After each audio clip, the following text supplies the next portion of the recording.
Solidarity forever. Ngwatanĩro inyanya cia kũhũranĩra ihoto cia aruti a wĩra a thirikari na kayũ kamwe ciugĩte atĩ mũbango wa thirikari wa kuongerera magoti ma aruti a wĩra ayo nĩguo ĩhote kũimbaimbia mũhuko wa mbeca cia gũkinyanĩria mĩtaratara ĩtiganĩte warekwo ũthiĩ na mbere, kĩrĩa ũgwĩka nĩ kũharagania mĩtũrĩre ya Akenya. The tax authorities continue to overburden the workers in the public sector whose salaries are deducted at source while doing very little to net those employed in the private sector.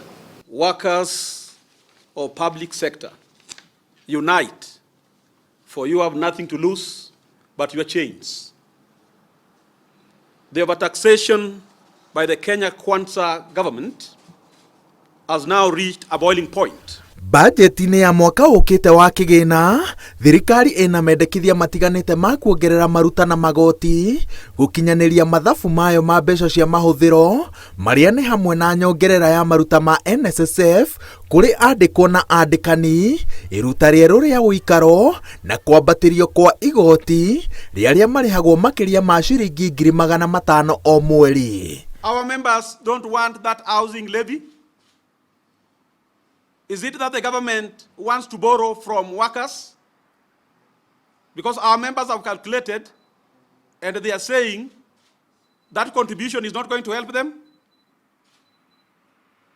I want to say now, is the government going also to review a 3% rule?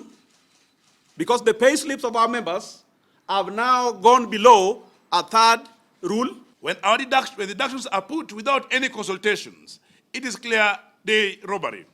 Now it's at 52%. What will make it not go 70% next year? What will make it not to go to 80% in 2025?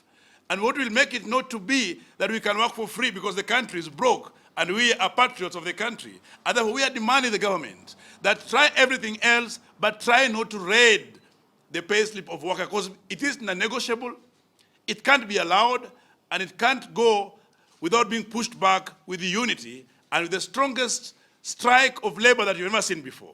Ngwatanĩro icio cirenda mbunge gũithie mendekithia ma magoti na maruta maya na cikanyitĩrĩra atĩ thirikari ĩngĩgakorwo na mũbango wa kuongerera magoti ĩgatigĩrĩra nĩ yathikĩrĩria mũgambo wa Akenya na njĩra ĩgwete. This government is there to oppress the hustlers, because even where the law provides expressly that an employer is supposed to support a worker, this government is now turning against the workers and is putting the burden of responsibility that is supposed to be on the employer, on the employee.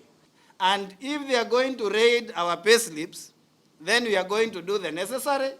We are going to come together and we will ensure that we are going to use the only language that they listen to, and that is withdrawal of our services. All the public sector unions, with a petition to the parliament, will march and proceed to the parliament to give a petition that the parliament should stand with workers and ensure that these unnecessary taxes are not put on to our pay slips.